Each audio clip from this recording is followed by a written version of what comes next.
Hey, what's up, everybody? I'm here to give you guys my WWE 205 Live review for May 21st, 2019, and I'm just going to get right into the show. We have the commentary team of Aiden Inglis, Vic Joseph, and Nigel McGuinness, and right when the show started, they announced that they were going to do a fatal five-way match between Arya Daivari, Akira Tozawa, The Brian Kendrick, Mike Kanellis, and Oney Lorcan. Um, and I actually originally, when I heard the match was announced, I thought it was a Cruiserweight Championship number one contenders match, but I guess it wasn't. But winning this match was still important because it could put you right in front of the line to become the next challenger for the Cruiserweight Championship. So, I guess that made sense. Um, but yeah, it shows backstage Akira Tozawa and the Brian Kendrick. And this kind of ties in because they're friends, but they know that, this fatal five-way match could, cause some dissension between them. So the Brian Kendrick and Akira Tozawa shake hands, and they say and the Brian Kendrick says, no matter what happens in this match, we're still gonna be friends. So I actually kind of like this. It was a nice little thing that they did that showed how much this fatal five-way means to the performers and stuff. So I liked it. And um, we kicked right, and then a match happened.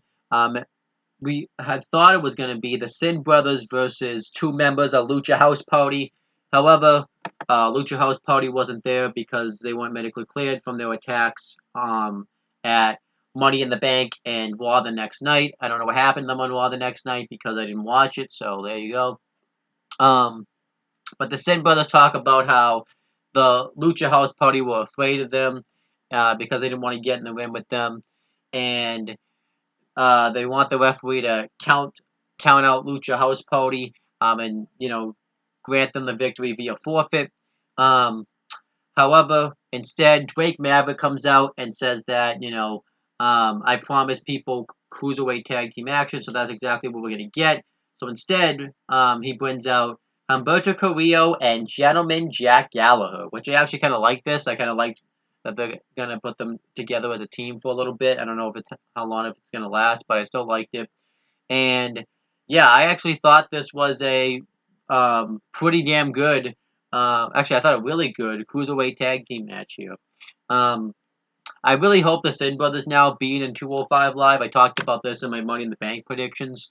Uh, Leads to them bringing in the cruiserweight tag team titles because there's really nothing that the Sin Brothers can do other than go for those titles. I mean, they could go for the cruiserweight title, but it'd be kind of pointless. I feel like if they are going to be in 205 Live now, the best thing for them is for them to be the inaugural cruiserweight tag team champion. So that's exactly what I hope happens. But yeah, um, we had the match. The faces dominated early. Gentleman Jack Gallagher does this thing to one of the Sin Brothers where he ties him up like in a knot, like he used to do in the former Cruiserweight Classics. And then he kicks him right in the back, and then Humberto Carrillo hits a drop kick, which was pretty cool. And then the Sin Brothers get the advantage. They cheat a ton of times in this match, and they really get the hit on Humberto Carrillo. But then eventually Humberto Carrillo hits a hard Irish whip onto one of the Sin Brothers in the corner. Gentleman Jack Gallagher gets the hard tag. He goes off on the other Sin Brother and he really goes off on him. But then eventually, you know, um, the Sin Brothers thumb him in the eye. They hit a double super kick onto um, Gentleman Jack Gallagher, but Humberto Carrillo breaks it up before he can make the pinfall. And then eventually, Gallagher hits the headbutt on one of them, and then Humberto Carrillo, who's been tagged back in, hits the moonsault, like that split-legged moonsault onto the other one for the win. And I was actually surprised about this. I thought the Sin Brothers would get the win, but I actually kind of think it makes sense for Gallagher and, Carrillo to get the win because if they want to make them a tag team, then this is good. But if they're going to actually end up feuding, this is a good way to kind of set that up. So I like this. I thought this was a really good tag team match, and I like where they're going with this. Um, then we had the Kanellis is backstage, and they talk about the Fatal 5-Way match, how Mike Kanellis says that tonight he's going to prove why he's the greatest cruiserweight in the world. And he thinks it's ridiculous that they need a Fatal 5-Way match for him to prove that. And he says that he's going to cause dissension between Akira Tozawa and the Brian Kendrick, so this makes me wonder if they're going to keep that feud going, or at least, have the Brian Kendrick and Mike Kanellis feud instead, because it's been a while since Brian Kendrick's done something in the brand, like in a feud or anything like that. And Maria Kanellis says that Drake Maverick will no longer be able to, you know, deny the fact that Mike Kanellis is the best cruiserweight on the roster after his victory tonight. And then Oney Lorcan's backstage, and he said that he said when he came to 205 Live, he wanted to prove how he was a really good wrestler, and he said that he wasn't going to let any more opportunities pass him by, so he's going to make the most out of this Fatal 5-Way match. What was kind of funny about this is Vic Joseph actually talked right before his promo was done, because I think he thought he was done, so I thought it was funny.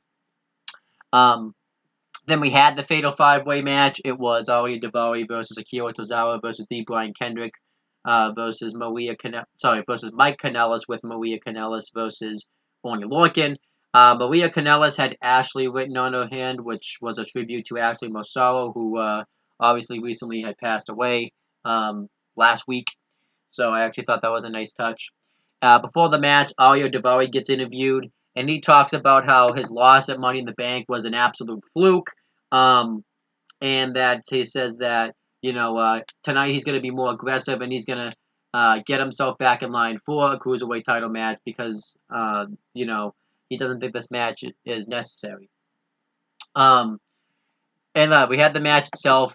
Tony Nese was watching this matchup from the back. I don't think he was watching the TV properly, but, it's WWE. None of them can do that. And Mike Kanellis just easily just slips out, just kind of lets everyone else fight each other. And Aria Daivari and Oney Lorcan, get into a fight with... no, actually, that's not what happened. It's Aria Daivari gets like a triple team 3-on-1 at first. And they...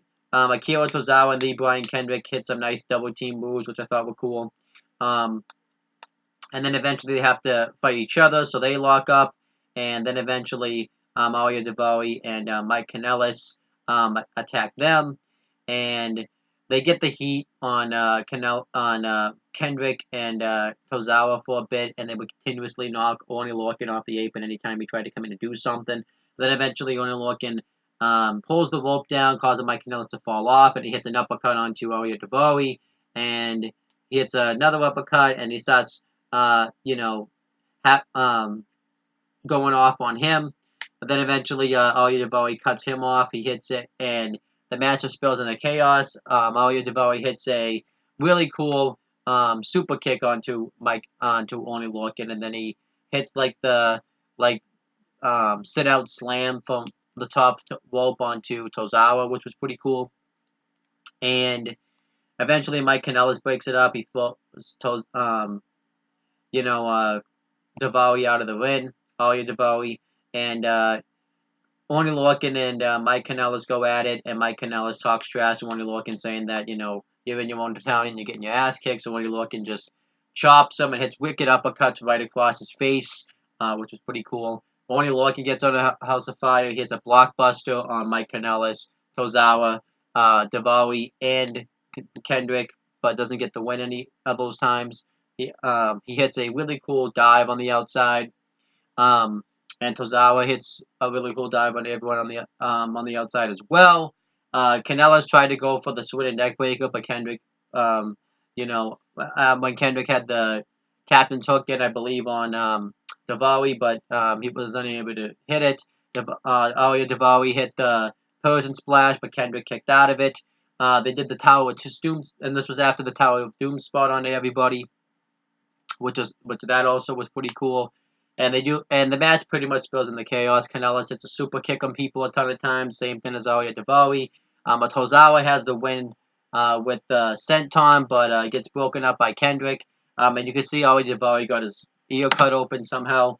But I really like that bit because Kendrick's are we still friends, showing that he still wants to keep the friendship but knows that winning this matchup is more important. So Tozawa and Kendrick go at it, and Kendrick hits a sliced bread number 2 onto Tozawa. Kanellis hits the neck breaker, and Daivari throws Kanellis out of the ring, hits the Hemlock clothesline onto Oney Lorcan, and then Tozawa hits a roll-up and gets the win onto Aria Daivari. And then that was pretty much the end of the match. Akira Tozawa wins, so I don't know if he's going to be the next guy going for the Cruiserweight title, which I really going to complain about. I like to see Tony Nese versus Akira Tozawa. I don't think we've seen that match yet, to my knowledge, so I wouldn't mind seeing that. And yeah, I really enjoyed this match. I thought it was a great main event to really end the show, and I basically missed a lot of spots, but it's a multi-person match. There's a lot of spots in it that you're gonna miss, so whatever. But yeah, and I think the right guy went over. Really, anyone could have won this match. I really didn't want Ariya Daivari to win though, because I kind of want to. I don't really want to see Ariya Daivari versus Tony Nese again. I kind of want to see them to go in a new direction. So there you go. But yeah, that's pretty much the end of this review. As for what I would give 205 Live as a grade, I actually thought it was a fantastic show. I really enjoyed how it built future storylines. I enjoyed the tag team match, and I enjoyed the Fatal 5-Way. So I liked it. I'm going to give it an A-. I thought it was a fantastic episode.